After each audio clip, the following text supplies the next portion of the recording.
교회 개척을 마음에 두고부터 저는 자주 꾸는 꿈이 있었습니다. 열심히 설교 준비를 해서 강대상에 올라섰는데 성도가 한 명도 없는 그런 꿈입니다. 그것은 정말 목사에게 가장 견디기 힘든 순간이죠. 그런데 그것보다 더 당황스러운 것은 설교를 하기 위해 강대상에 올라갔는데 저 맨 뒤에 딱 한 명이 앉아있는 꿈입니다. 그것은 정말 더 당황스럽죠. 차라리 아무도 없으면 그냥 안 해버리면 그만이지만 딱 한 명이 앉아있으면 서로 어색한 겁니다. 할 수도 없고 안 할 수도 없고 말이죠. 참 곤란하죠. 그런데 그것보다 더 당황스러운 것이 있습니다. 마음을 굳게 먹고 그 한 명을 앉혀놓고 설교를 열심히 하고 있는데 그 사람이 슬그머니 일어나서 설교 중간에 나가버리는 그런 꿈입니다. 그건 정말 목사의 나이트메어입니다. 악몽이죠. 예수 믿고 무서운 것 없이 살고 있노라고 큰 소리치던 저도 하나님의 교회가 세워진 것을 지켜보면서 참 믿음 없는 자임을 새삼 다시 깨달았습니다. 분명 하나님께서 하나님의 교회를 세우시고 이끌어 가실 것이라는 것을 잘 알고 있고 심지어 그렇게 가르치고 있으면서도 정말 이렇게 맨손으로 교회가 세워질까 하는 의심이 들더란 말입니다. 그러나 교회는 하나님의 열심으로 이렇게 시작되었고 참 복음을 사모하는 하나님의 백성들이 원근 각처에서 모여들어 이렇게 교회를 이루게 되었습니다.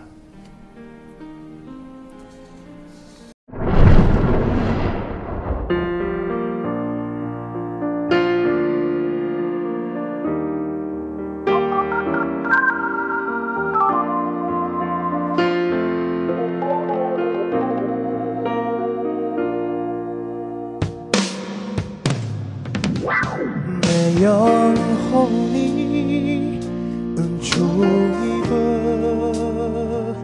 중한 죄짐 벗고 보니 슬픔 많은 이 세상도 천국으로 화하도다. 할렐루야 찬양하세. 내 모든 죄 사함받고 주 예수와 동행하니 그 어디나 하늘나라.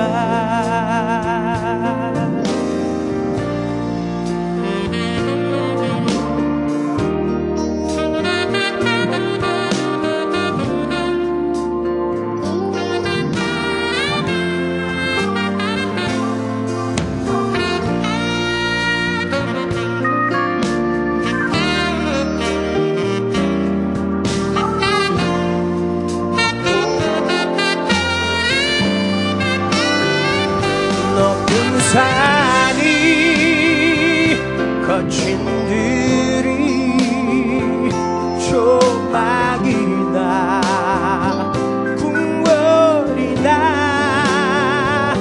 내 주 예수 모신 곳이 그 어디나 하늘나라.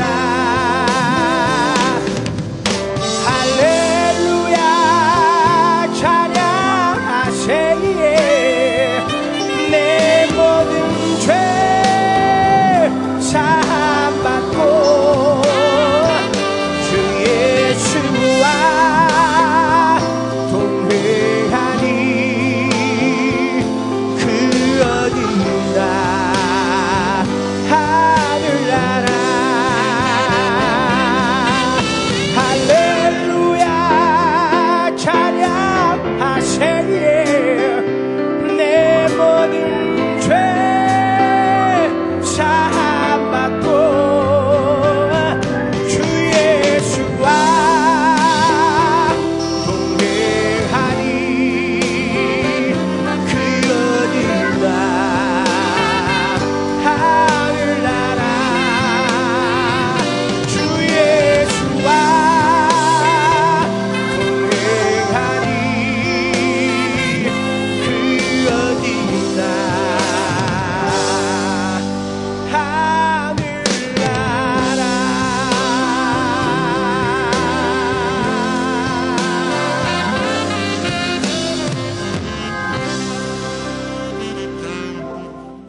마태복음 16장 13절에서 19절까지의 말씀을 제가 봉독해 올리겠습니다.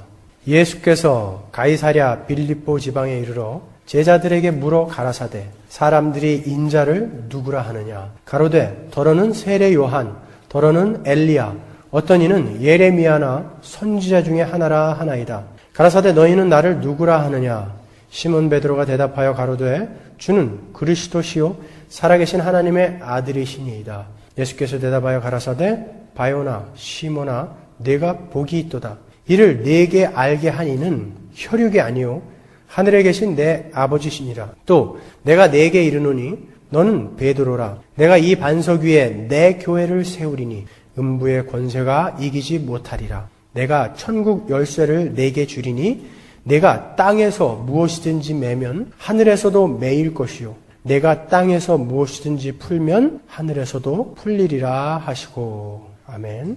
오늘 우리가 17절, 18절, 19절 말씀을 중심으로 해서 과연 교회란 무엇인가? 그들이 땅에서 무엇이든지 매면 하늘에서도 매이고 내가 땅에서 무엇이든지 풀면 하늘에서도 풀리리라 하신 그 말씀이 정확히 무슨 뜻인가에 대해서 살펴볼 겁니다. 우리는 이번 주부터요 여러 주에 걸쳐서 교회란 무엇인가에 대해서 공부를 할 것입니다. 교회의 정의와 또 유래, 그리고 임무와 책임과 본질에 대해서 아주 자세히 공부를 할 겁니다. 아마 전천년, 후천년설, 또 무천년설까지 다 다룰 것 같아요. 아마 지금까지 우리가 공부한 교리들의 총 정리쯤 될 겁니다. 아마 이 교회론이 끝나면 이제 성경책으로 들어가려고 그래요. 이 한국교회의 문제점은 이 교회론이 제대로 정립되어 있지 않기 때문에 발생되는 것들이 참 많이 있습니다. 그래서 여러분이 이 교회론에 대해서 좀 잘 알고 계셔야 돼요. 잘 숙지하고 계셔야지 우리가 다른 그 잘못된 가르침들에 빠지지 않을 수가 있습니다. 여러분들이 알고 있는 많은 것들이 좀 중복이 될 수도 있을 텐데 그래도 잘 정리하신다는 의미에서 들어주십시오. 여러분 우리가 교회라고 하면 흔히 이 건물을 떠올립니다. 사람들이요. 일반적으로 사람들은 빨간 벽돌로 세워진 붉은 네온 십자가가 첨탑에 걸린 건물을 교회다 이렇게 사람들이 생각들을 한다고요. 그리고 그 건물을 성전이다 이렇게 부르기도 합니다. 그래서 각 교회마다 성전 건축을 위한 헌금을 합시다 라고 이야기하면서 헌금을 걷기도 하고요. 하나님이 거하시는 곳이 이렇게 허름한데 너희들이 사는 곳은 그렇게 화려해서야 되겠는가 이렇게 공가를 치면서 헌금을 강요하기도 하죠. 그래서 제가 어렸을 때는요 이 강대상 위에 신발을 신고 올라오지 못했어요. 항상 목사님만 올라올 수 있었는데 장로님들하고요. 그분들도 여기에서 신발을 벗고 슬리퍼를 신던지 아니면 맨발을 벗고 이렇게 올라왔었다고요. 여러분들도 어렸을 때 그런 경험 하신 적 있으시죠? 마치 모세가 하나님 앞에서 또 여호수아가 하나님 앞에서 신을 벗었다라는 그것을 근거로 아마 거룩한 곳에 설 때 어떻게 우리가 신을 신겠는가 이렇게 주장을 하면서 신발을 벗고 강대상에 올라오기도 했었다고요. 고등학교 때 제가 교회에서 풍금을 치거나 기타를 치면서 자주 유행가를 불렀어요. 제가 뭐 잘했다고 그러는 건 아니에요. 그때 뭐 양희은 씨, 뭐 박인희 씨 이런 이제 노래를 많이 불렀죠. 그 당시에도 제가 팬이 굉장히 많았어요. 아주 제가 노래만 딱 하려고 그러면 중등부에서부터 유년부까지 쫙 와가지고 말이죠. 그 앞에서 턱을 탁, 뭐 무슨 노래 불러주세요. 무슨 노래 불러주세요. 그렇게 제가 그때부터 인기가 좋았다고요. 근데 노래를 부르고 있는데 꼭 제 동급생 중에 한 사람만 쫙 구석에 가가지고 귀 막고 그냥 막 이러면서 일부러 안 들으려고요. 성경책을 보는 아이가 있었어요. 그래서 얘가 왜 그러나 그랬어요. 저는. 제가 유독히 나를 미워하나 보다. 뭐 그렇게 생각하고 있었는데 한 번은 제가 그때도 굉장히 멋지게 비바람이 치던 바다 잔잔해져 오면 오늘 그대 오시려나 저 바다 건너서 이 연가라는 노래 있죠. 그거 부르고 있는데 장로님이 딱 오시더니 딱 잡는 거예요. 그러더니 고리를 보락 찔르시는 거예요. 안 돼! 여기가 도대체 어딘데 이런 노래를 부르냐는 것이죠. 깜짝 놀라가지고 말이죠. 그게 얼마나 은혜로운 노래인데 비바람이 치던 바다 잔잔해져 보면 오늘 그대 오시려나 저 바다 건너서 그대만을 기다리리 내 사랑 영원히 그대만을 기다리리. 전 주님 기다리면서 그 노래 부른 건데 그 양반이 참 제 진의를 잘못 파악하고 나가라는 거예요. 그래서 어디 가서 불러야 됩니까? 그랬더니 교회 문 밖에 나가서 부르래요. 교회 문 밖에서는 불러도 됩니까? 그랬더니 괜찮대요. 거기서는. 집에 가서 부르든지 교회 문 밖에서 부르는 건 괜찮다는 거예요. 그래서 나갔죠. 들고. 그래서 거기서 다시 불렀어요. 근데 괜찮대요, 그거는. 근데 그때 다시 이제 애들이 쭉 와가지고 거기 앉아 있었는데 저 안에서 귀 막고 뭐 이러고 있던 애가 같이 나왔어요. 그때는 또 듣고 있더라고요. 그래서 아까 안에서는 왜 그렇게 안 듣고 있다가 나와서는 왜 이렇게 좋아하냐 그랬더니 자기는 어려서부터 이 하나님이 계신 거룩한 성전 안에서는 세상 것을 가까이 하지 말라고 배웠다. 이렇게 나와서는 괜찮다는 거예요. 그렇게 우리가 잘못 오해하고 있는 것이 이 뻘건 벽돌을 우리가 교회다, 성전이다 이렇게 생각하고 있었기 때문에 이 안에서는 거룩하고 밖에 나가서는 괜찮고 그게 바로 영지주의의 영향이라고요. 초대교회 때 우리에게 아주 악영향을 미쳤던 교회에 악영향을 미쳤던 영지주의의 영향이란 말이에요. 이 안은 거룩하고 밖은 거룩하지 않다. 속된 것이다. 그래서 나가서는 개판치고 막 사는 거예요. 이 안에서만 거룩한 척하고요. 꼭 그런 애들이요. 지나가다가 이제 어떤 여자 집사님이 구멍가게에 데려가셔서 애들이 이제 다 모여있으니까 바나나 우유 하나씩 딱 사줬거든요. 그 바나나 우유 하나 놓고 10분씩 기도해요. 우리는 벌써 다 먹고 버리고 가는데 걔는 그때까지 기도하고 있다고. 바나나 우유. 빙글에 바나나 우유. 제가 뭐 기도하는 게 나쁘다라는 건 아니에요. 기도하십시오. 뭐 참고로 말씀드리면 저는 5불 미만짜리는 기도 안 하고 그냥 먹습니다. 여러분, 교회는요, 건물이 아니에요.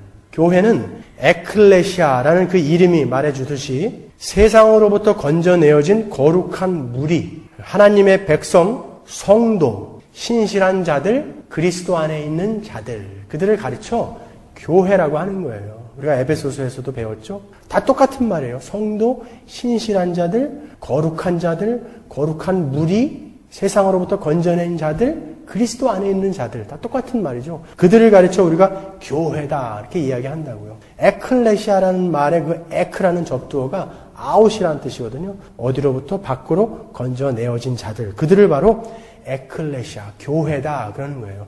그 교회들이 모여서 하나님을 예배하고 찬양하는 그곳을 우리는 예배당이다 그러는 거예요. 이것을 성전이다, 교회다라고 이야기하는 건 틀린 거예요. 교회는 바로 여러분이에요. 예수를 주로 시인하고 고백하는 바로 하나님의 백성들을 우리가 교회다 이렇게 이야기하는 것입니다. 그리고 그 하나님의 백성 안에는 하나님이 성령으로 존재하시죠. 그래서 그 백성들을 가르쳐 성전이다 그러는 거예요. 즉 하나님이 계신 곳 성전, 교회는 바로 여러분 자신이라는 것입니다. 그래서 성지순례라는 말은 얼토당토한 말이에요. 성지라는 것은 거룩한 땅이라는 뜻이거든요.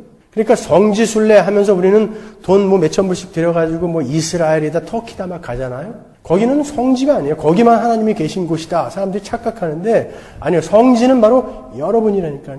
성지순례 가고 싶으시거든 옆에 있는 아내나 남편의 손을 싹 지그시 잡으세요. 왜 그러냐고 그러면 지금 성지순례 중이야. 이렇게 얘기해 주세요. 기회는 이때다 은근슬쩍 그냥 아무 손이나 막 잡지 마시고요. 성지는 바로 여러분이에요. 성전은 바로 여러분이 성전이며 교회인 것입니다. 자, 사도 바울이 교회들에게 쓴 편지를 우리가 서신서라고 그러죠. 그 서신서의 인사말들을 보면 우리가 이제 확실하게 알 수 있습니다. 갈라디아 교회에게 바울이 어떻게 인사말을 하는지 보자고요. 갈라디아서 1장 1절에 보면요. 사람들에게서 난 것도 아니요 사람으로 말미암은 것도 아니요 오직 예수 그리스도와 및 죽은 자 가운데서 그리스도를 살리신 하나님 아버지로 말미암아 사도된 바울은 함께 있는 모든 형제로 더불어 갈라디아 여러 교회들에게 우리 하나님 아버지와 주 예수 그리스도로 조차 은혜와 평강이 있기를 원하노라. 여러 교회들에게 문안을 하고 있죠. 빌립보서 1장이요. 빌립보 교회는 어떻게 썼는지. 그리스도 예수의 종 바울과 디모데는 그리스도 예수 안에서 빌립보에 사는 모든 성도와 또는 감독들과 집사들에게 편지한다. 그래요. 여기서는 이제 성도들에게 문안한다고요. 에베소서 1장 1절에 보면요. 우리가 에베소서 공부하고 있는데요. 하나님의 뜻으로 말미암아 그리스도 예수의 사도된 바울은 에베소에 있는 성도들과 그리스도 예수 안에 신실한 자들에게 편지한다. 여기서는 대상이 누구예요? 성도들과 그리스도 예수 안에 신실한 자들. 이렇게 성도, 그리스도 예수 안에 신실한 자들, 그리고 교회들, 이 말은 다 똑같은 이야기라고요. 그러니까 교회는 바로 여러분들을 이야기하는 것입니다. 그리고 그 교회들을 가르쳐 성전이라고 하는데요. 무엇을 근거로 그렇게 이야기하냐면 고린도전서 6장 19절 보시면요. 너희 몸은 너희가 하나님께로부터 받은 바 너희 가운데 계신 성령의 전이다. 그러죠? 고린도전서 3장 16절로 갑니다. 너희가 하나님의 성전인 것과 하나님의 성령이 너희 안에 거하시는 것을 알지 못하느냐? 바로 우리들을 보고 성전이라고 그러는 거예요. 여기가 성전 아니에요. 그러니까 성전 건축 헌금 이런 건 틀린 거예요, 여러분. 성전 건축을 정말 진심으로 하고 싶으면 옆에 있는 분들을 잘 먹여주세요. 말씀으로 먹을 것을 이렇게 잘 섬겨주시는 게 참 성전 건축이에요, 그것이. 여러분, 그러면 우리가 어떻게 성전이 되었습니까? 하나님은 죄와 함께 거하실 수 없는 분이고 그 죄를 보시면 그냥 돌격하여 죽여버리실 수밖에 없는 공의의 하나님이시라고요. 그런데 어떻게 우리 이 죄인이 성전이 될 수 있었냐 말이죠. 하나님이 거하시는. 여기에서 또 유니언 크라이스트, 그리스도와의 연합이 나오는 거예요. 이 그리스도와의 연합은 여러분과 저와 신앙생활 하면서 한 5만 번 이상 얘기를 드릴 거예요. 이 유니언 크라이스트는 바로 기독교의 핵심인 것입니다. 예수님은 자신을 가르쳐 성전이라고 하셨죠. 요한복음 2장 19절에 보시면요. 예수께서 대답하여 가라사대 너희가 이 성전을 헐라 내가 사흘 동안에 일으키리라. 유대인들이 가로되 이 성전은 46년 동안에 지었거늘 네가 3일 동안에 일으키겠느냐 하더라. 그러나 예수는 성전된 자기 육체를 가리켜 말씀하신 것이라. 바로 예수님 자신이 성전이라고요. 왜요? 그분은 하나님이시니까요. 요한복음 1장 48절에 보시면 나다나엘이 가로되 어떻게 나를 아시나이까? 예수께서 대답하여 가라사대 빌립이 너를 부르기 전에 네가 무화과나무 아래 있을 때에 보았노라. 나다나엘이 대답하되 랍비여 당신은 하나님의 아들이시요 당신은 이스라엘의 임금이로소이다. 예수께서 대답하여 가라사대 내가 너를 무화과나무 아래서 보았다 함으로 믿느냐? 이보다 더 큰 일을 보리라. 또 가라사대 진실로 진실로 너희에게 이르노니 하늘이 열리고 하나님의 사자들이 인자 위에 우르락 내리락 하는 것을 보리라 하시니라. 빌립이 자기 친구인 나다나엘을 예수님께 데리고 왔어요. 근데 나다나엘이 오면서 빌립 보고 뭐라고 그랬냐면 나사렛에서 무슨 선한 것이 나겠느냐. 빌립은 미가서에 메시아는 선한 것은 베들레헴에서 난다는 것을 알고 있었던 사람이에요. 근데 예수님이 나다나엘을 보자마자 이렇게 이야기를 했어요. 네가 무화과 나무 아래에 있을 때 내가 너를 보았다. 이렇게 이야기하니까 나다나엘이 금방 당신은 하나님의 아들이며 이스라엘의 임금입니다. 이렇게 신앙 고백을 하는 거예요. 당시에 이스라엘 사람들, 유대인들은 무화과 나무 아래나 상수리 나무 아래에서 항상 성경을 묵상하고 기도를 했다고 그래요. 바로 그 무화과 나무 아래, 상수리 나무 아래라는 그 자리는 그들이 하나님을 묵상하거나 하나님을 상고했던, 고민했던 그러한 자리라고요. 나다나엘이 아마 그 무화과 나무 아래에서 그 메시아에 대해서, 하나님에 대해서 상당히 많은 고민을 했던 사람인 것 같아요. 나다나엘을 보자마자 예수님이 네가 무화과 나무 아래에 있었을 때 내가 너를 보았다라고 하니까 나다나엘이 금방 내가 그 무화과 나무 아래에서 고민했던 분이 바로 이분이구나라는 것을 알아본 거예요. 금방. 그러면서 예수님이 나다나엘에게 뭐라고 그러냐면 내가 너를 무화과 나무 아래서 보았다 함으로 믿느냐?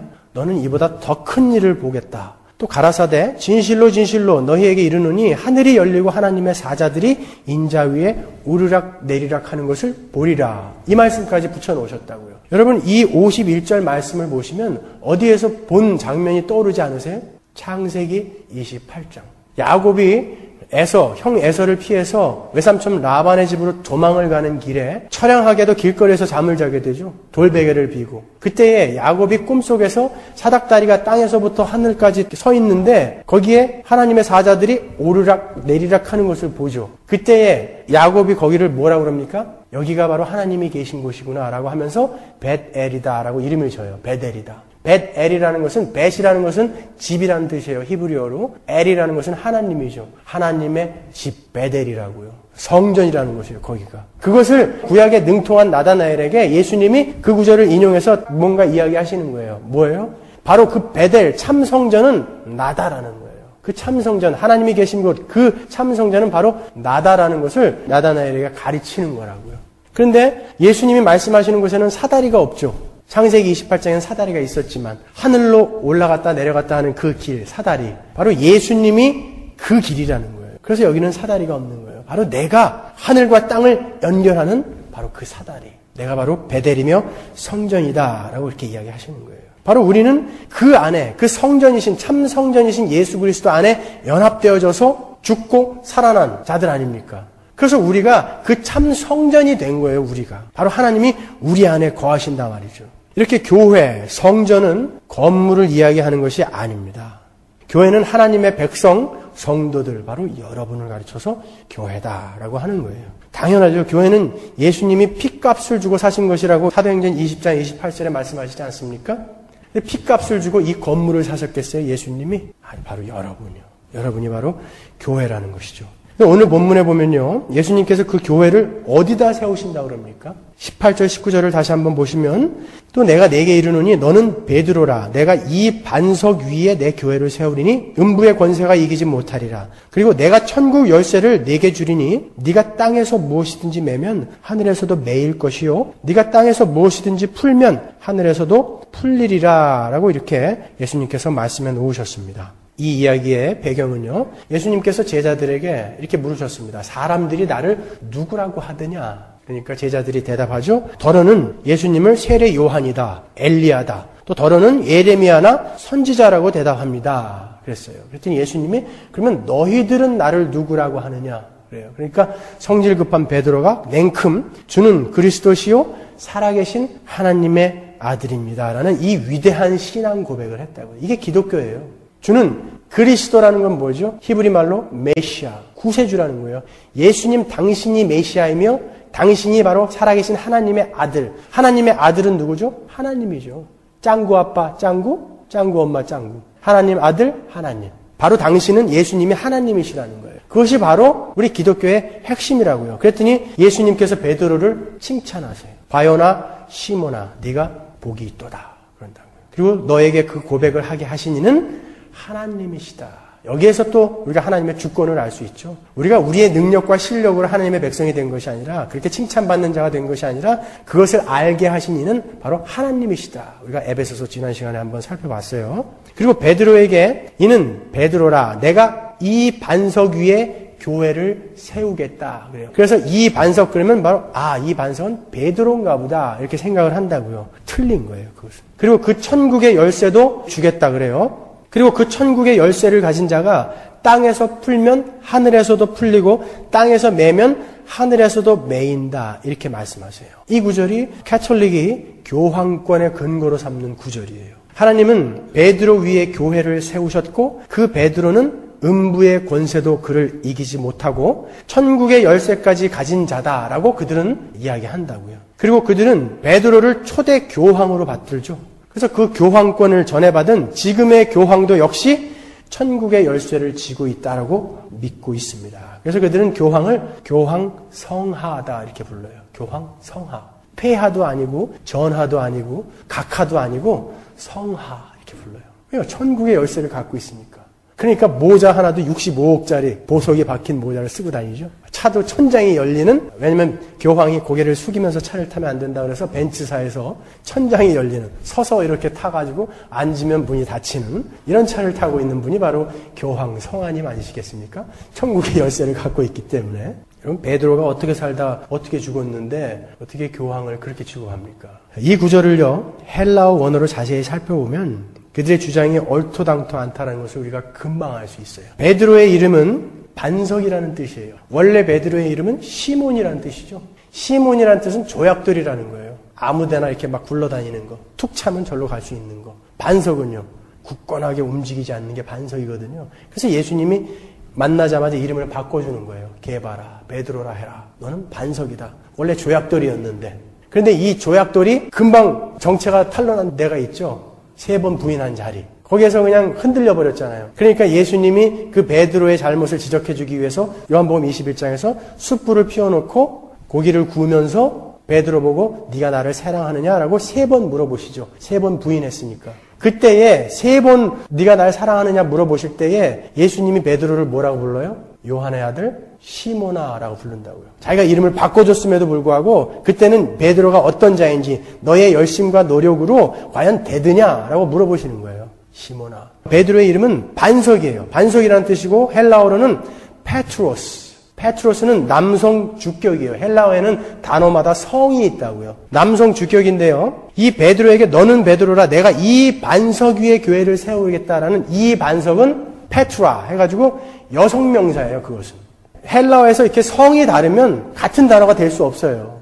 그러면 이 반석은 베드로를 받는 단어가 아니라고요. 그럼 뭘 받는 것이냐면 이 반석은 베드로뿐만이 아니라 베드로가 한 그 신앙 고백 전체를 받는 단어예요. 이 반석, 페트라라는 단어는.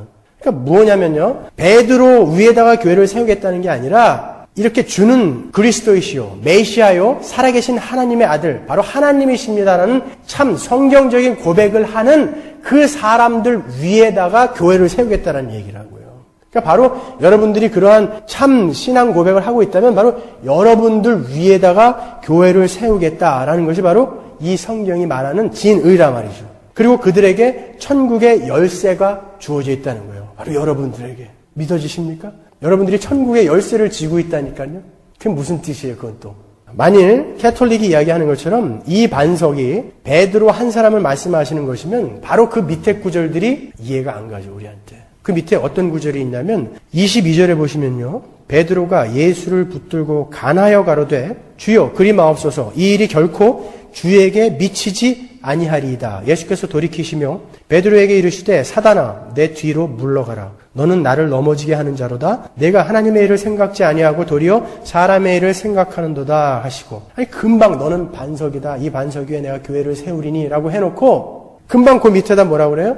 사탄아 내 뒤로 물러가라. 그러면 어떤 때는 반석이고 어떤 때는 이 조약돌만도 못한 이 사탄의 취급을 받는 이 사람 위에다가 교회를 세우시겠냐고요, 여러분. 지금 예수님께서 예루살렘에 올라가서 많은 고난을 받고 죽으실 것을 이야기하자마자 베드로가 예수님을 꾸짖으면서 주님 그러면 안 됩니다, 그런다고요. 여기서 간하여 가로되라는 그 단어는 에피티마오라는 단어인데요. 그게 책망하다, 꾸짖다라는 말이에요. 베드로가 예수님을 꾸짖은 거예요. 이 단어가 어디에 쓰이냐면 예수님께서 폭풍과 바다를 꾸짖어 폭풍아 멈춰라 라고 할 때 쓰인 단어라고요. 베드로가 감히 예수님을 꾸짖어서 당신은 죽으면 안 됩니다라고 얘기했어요. 왜요? 당신이 죽으면 내가 지금 여태까지 한 고생은 말짱 도루묵이 된다는 거예요. 내 꿈은 다 깨져버리는 거예요. 당신은 죽으면 안 된다는 것이죠. 하나님의 뜻이 아니라 하나님의 뜻을 헤아린 게 아니라 내 생각을 가지고 지금 예수님을 말리는 거예요. 그러니까 사탄아 내 뒤로 물러가라 그런다고요. 그러면 뭐냐고요. 베드로가 어떨 때는 복이 있는 자가 되었고 어떨 때는 사탄이 됐냐고요. 하나님의 뜻과 생각을 헤아려서 그 성경에 맞는 참 복음적인 신앙 고백을 했을 때는 그는 교회, 기초가 된 거예요. 그런데 엉터리, 자기 생각 가지고 자기의 욕심을 가지고 하나님의 뜻은 아무 상관없이 그렇게 종교 행위하고 열심을 내는 그 베드로에게는 사탄아 내 뒤로 물러가라 그랬단 말이에요. 바로 이렇게 베드로 위에다가 교회를 세우겠다는 것이 아니라 그러한 신앙 고백을 한 베드로, 그 베드로뿐만이 아니라 바로 여러분, 그 이후로 앞으로 올 모든 참 신앙 고백을 할 수 있는, 하게 되는 그 모든 하나님의 백성들 위에 교회를 세우겠다라는 그 말이라고요. 그러니까 마태복음 18장에 보면 교회의 치리에 대한 그러한 구절들이 나와요. 어떤 형제가 범죄를 했을 때 가서 조언하고 또 두세 사람이 가서 또 조언하고 아니면 교회에다가 얘기해서 그 교회의 말까지도 듣지 않으면 그를 세일이나 이방인처럼 여겨버려라. 이런 얘기 있어요. 그래놓고 바로 그 아래다가 뭐라고 그러면 진실로 너희에게 이르노니 무엇이든지 너희가 땅에서 매면 하늘에서도 매일 것이요 무엇이든지 땅에서 풀면 하늘에서도 풀리리라 라고 똑같은 말을 써놓으신다고요. 이게 교회에게 하신 말씀이거든요. 교회야 너희의 말을 듣지 않거든 너희의 말조차도 듣지 않거든 너희는 그들을 믿지 않는 자들로 취급해도 괜찮다라는 거예요. 이게 교회의 치리에 관한 문제거든요. 여러분들이 야 교회가 뭔데 나의 사생활에 간섭해. 이건 정말 성경을 모르시는 거예요. 우리는 서로에 대해서 간섭하고 서로에 대해서 격려하고 때로는 거울이 되어주고 그렇게 해줘야 되는 거예요. 그게 치리예요. 잘못하면 야단치고 해야 되는 거예요. 그건 나중에 시간을 내서 설명을 해드릴 거고요. 자 여기서 이렇게 교회에게 하신 말씀 바로 밑에다가 이렇게 너희가 조언을 했는데도 너희 말을 듣지 않으면 이방인 취급해도 된다. 그 말이 바로 너희가 매면 매이는 거고 너희가 풀면 풀린다라는 그 말이라고요. 우리에게 그런 권세가 있어요. 바로 이렇게 교황에게 주어진 열쇠가 아니라 우리 교회에게 주어진 열쇠라고요. 그럼 이 권한은 무엇을 뜻하는 것인지 한번 우리가 살펴보자고요. 여러분이 교회라고 해서 아무나 저주해버리면 그가 하늘에서도 매이고 또 아무나 우리가 받아들여주면 그가 하늘에서도 풀린다는 그런 소리입니까? 게다가 여기 매면 매일 것이다 라는 단어와 풀면 풀릴 것이다 라는 이 단어가 미래 완료 시제로 쓰여 있다고요. 헬라어 원어를 보면요. 헬라어에서 미래 완료라는 것은 단 1%의 오차도 없이 확실히 이루어지게 될 일을 가르쳐서 미래 완료 시제를 쓰거든요. 그러면 우리가 매면 천국에서 반드시 매인다는 거예요. 우리가 풀면 천국에서 반드시 풀린다는 거예요. 그럼 여러분 두렵지 않아요? 우리가 풀어버리면 천국에서 단 1%의 오차도 없이 0.1%의 오차도 없이 풀린다니까요. 그렇다면 여러분에게 얼마나 큰 책임이 따르겠어요. 그 열쇠를 갖고 있는 자로서. 자, 한번 보자고요. 요한복음 20장 21절에 보면 예수께서 또 가라사대 너희에게 평강이 있을지어다. 아버지께서 나를 보내신 것 같이 나도 너희를 보내노라. 이 말씀을 하시고 저희를 향하여 숨을 내쉬며 가라사대 성령을 받으라. 너희가 네 죄든지 사하면 사하여질 것이요 네 죄든지 그대로 두면 그대로 있으리라 하시니라. 자, 똑같은 말이에요. 이 장면은 어떤 장면이냐 하면 예수님께서 부활하신 그날 저녁 때 엠마오 마을로 두 제자가 내려가죠.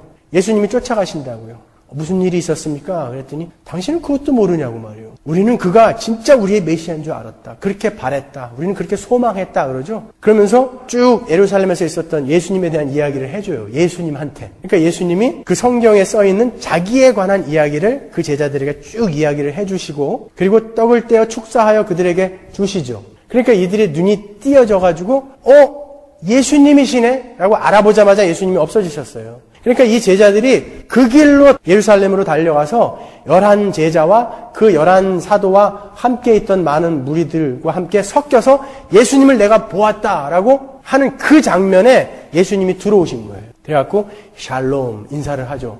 깜짝 놀라죠, 사람들이. 옆구리와 손의 못자국을 보여주신다고. 그래놓고 거기에 모여있는 그 많은 사람들에게 거기에는 분명히 엠마오 마을로 내려가는 제자는 누구였어요? 글로바와 또 다른 한 제자, 사람들은 그의 아내라고 그러죠. 그런 사람들과 사도들과 또 많은 사람들이 있었다고요.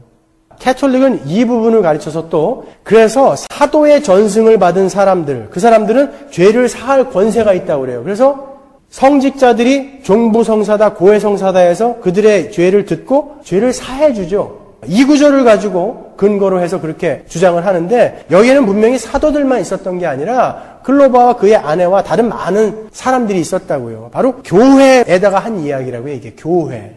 교회야 너희들이 누구의 죄를 사하면 그 죄가 사해질 것이고 누구의 죄를 그대로 놔두면 그대로 있을 것이다. 이렇게 예수님이 지금 말씀하시는 거예요. 그런데 여기에서 어떤 시제가 쓰였냐면 너희가 그 죄를 사하면 사해질 것이다 라는 그 단어가 미래가 아니라요. 현재 완료 시제예요. 헬라어 현재 완료 시제는 이미 이루어진 일을 이야기하는 거예요. 이미 이루어진 일. 그러니까 우리가 누구의 죄를 사하면 그 죄는 이미 사해여졌다라는 거예요. 천국에서. 우리가 누구의 죄를 그대로 놔두면 이미 그의 죄는 그대로 놔두게끔 정해져 있다라는 거예요. 예정론을 여러분이 모르시면 이것을 이해를 할 수가 없는 거라고요. 그래서 정확히 번역을 하면 이 구절은 너희들이 죄를 사하면 그 죄는 이미 사하여졌던 것이고 너희들이 그 죄를 용서하지 않으면 그 죄는 이미 사해지지 않았었던 것이다. 여러분, 하나님은 우리를 하나님의 교회의 구원의 사역에 동참을 시키셨어요. 그죠? 우리한테. 그래서 우리가 복음을 전하잖아요. 복음을 전하는데 어떻게 우리의 복음을 알아듣고 야, 예수 그리스도가 나의 구세주가 맞구나라고 하나님 앞으로 돌아왔다고 그래봐요. 겉으로 보기에는 우리가 복음을 전해서 우리의 복음을 듣고 그가 구원을 받은 것처럼 보이잖아요. 우리가 죄를 사하여 준 것 같이 보이지만 그것은 이미 하나님께서 하늘에서 창세 전에 그의 이름을 불러놓았던 것이잖아요. 이것을 정확히 아시면 이 뜻이 무슨 뜻인지 금방 알 수 있죠. 아, 우리가 죄를 사하고 우리가 여기서 묻고 푸는 것이 우리의 어떤 실력과 우리의 노력을 근거로 해서 된 게 아니라 이미 하늘에서 다 이루어졌던 것이었구나. 그 이야기를 교회에게 하는 거예요. 교회에게. 이것을 가지고 이제 그러면 교회는 도대체 이 땅에 왜 무엇을 하기 위해 존재하는가? 그건 이제 다음 주에 살펴볼 텐데 거기까지 갈 수 있는 거예요. 우리가 마치 하나님을 위해서 뭔가 큰 비즈니스 사업을 하기를 원한다니까요. 사람들은 아니에요. 하나님이 이미 다 이루어 놓으신 것에 우리를 동참시키는 거예요. 마태복음 16장의 이야기도 바로 그 이야기 하는 것입니다. 교회가 땅에서 매면 하늘에서도 매이고 땅에서 풀면 하늘에서도 확실하게 풀린다라는 그 이야기는 우리가 복음을 알지 못하던 자들이 복음을 듣고 교회의 일원이 될 때, 이 사람이 진짜 교회인가 아닌가를 우리가 판단해야 되는 거예요. 왜 우리가 판단해야 되는지 아십니까? 아니, 어떤 사람이 어느 날 갑자기 자고 일어나더니, 꿈속에서 하나님이 나더러 목사하래. 나 오늘부터 목사야. 알았지? 그러니까 우리 같이 교회하자. 만약 그랬다고 쳐봐요. 그렇다고 그 사람이 목사가 되는가요?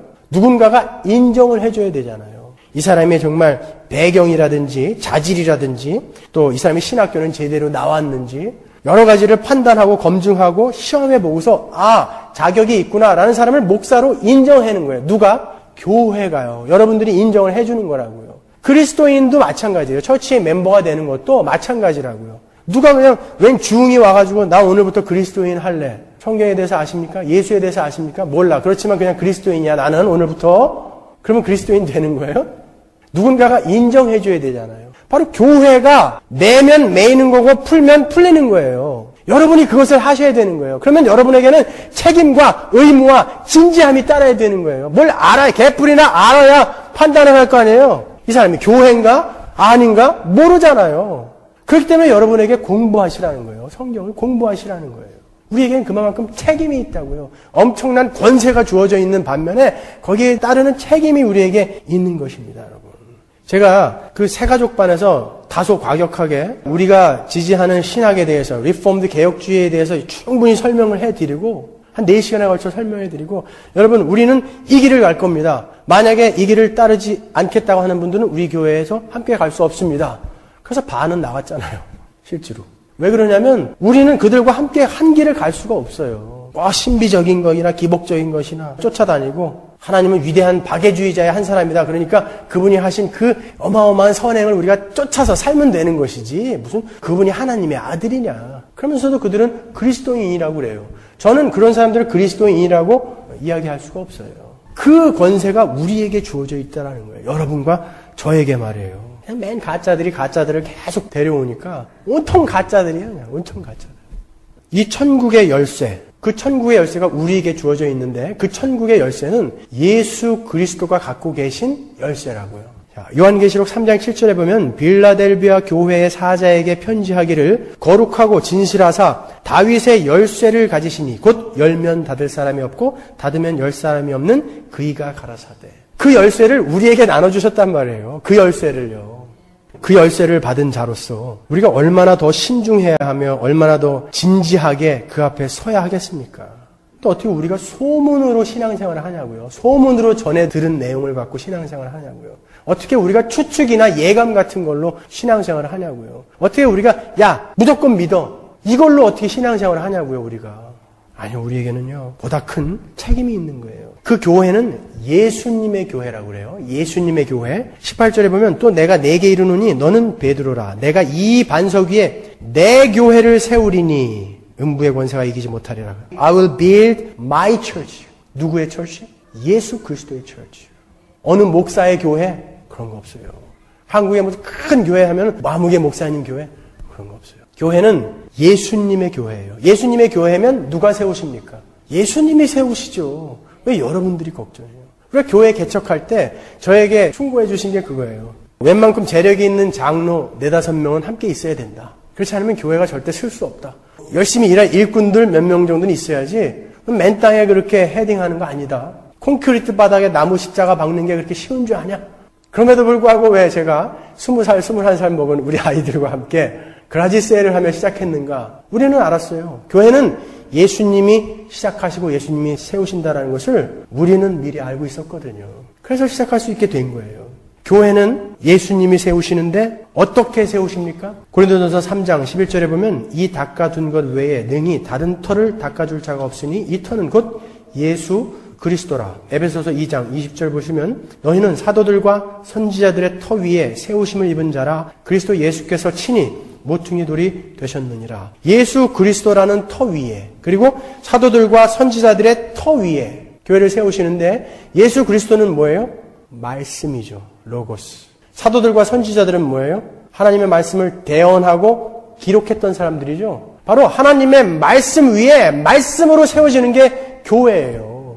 태초에 하나님께서 바다야 있으라 태양아 있으라 산아 솟아나라 라고 말씀으로 천지를 창조하셨듯이 그 새 창조, 하나님의 교회는 하나님의 말씀으로 생기는 거예요.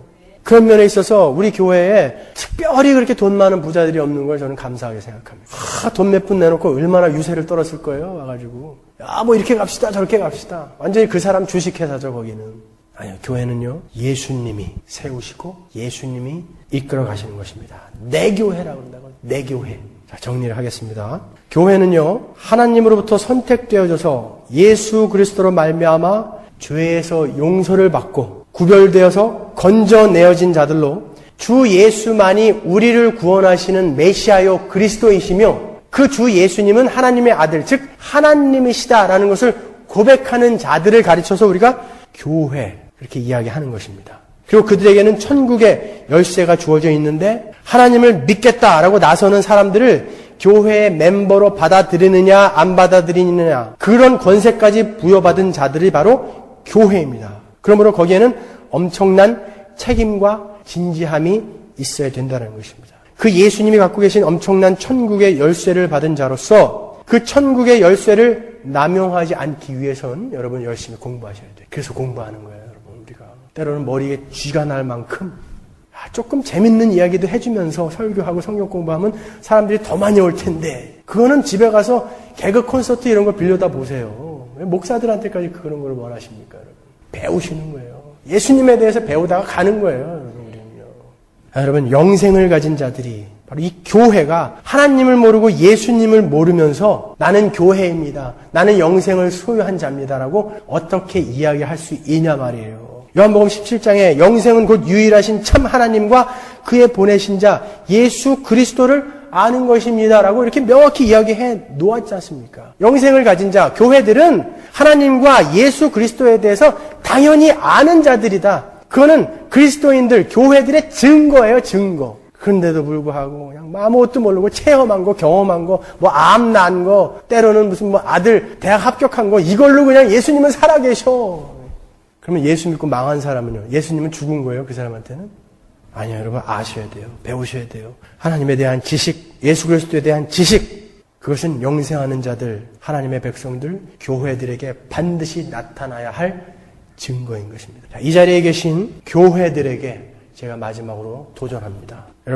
여러분 정말 하나님을 아십니까? 정말 여러분 예수님을 아십니까? 그래서 그것이, 그 복음이 여러분의 삶에 흘러 넘쳐 나오고 계십니까, 여러분? 만약 그렇지 않다면 여러분은 다 가짜입니다.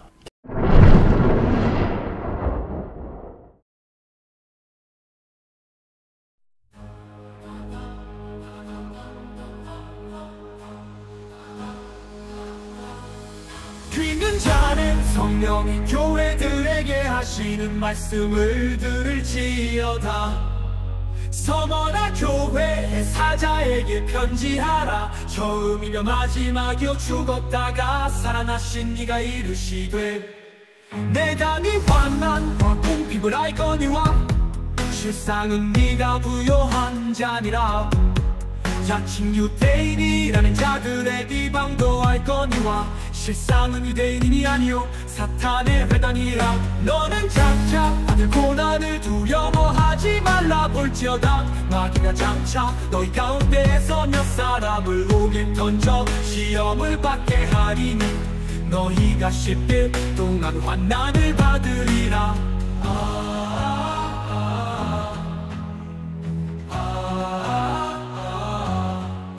네가 죽도 충성하라. 그리하면 내가 생명의 관을 내게 주리라. 네가 제사장의 직분에 충성하라. 그리하면 내가 생명의 관을 내게 주리라.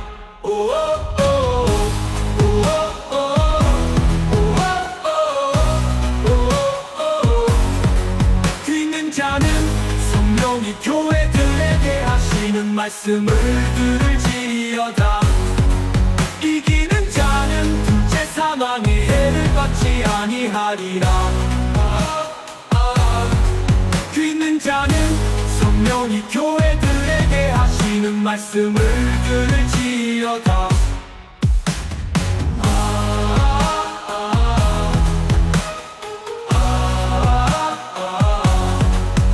너는 귀는 장차 받을 고난을 두려워하지 말라. 볼지어다 마귀가 장차 너희 가운데에서 몇 사람을 옥에 던져 시험을 받게 하리니 너희가 10일 동안 환난을 받으리라.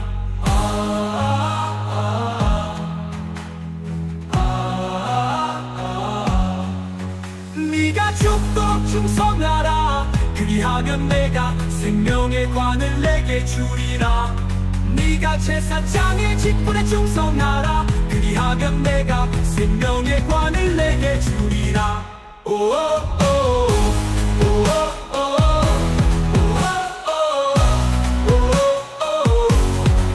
귀 있는 자는 성령이 교회들에게 하시는 말씀을 들을지어다. 이기는 자는 둘째 사망의 해를 받지 아니하리라. 귀 있는 자는 성령이 교회들에게 하시는 말씀을 들을지어다.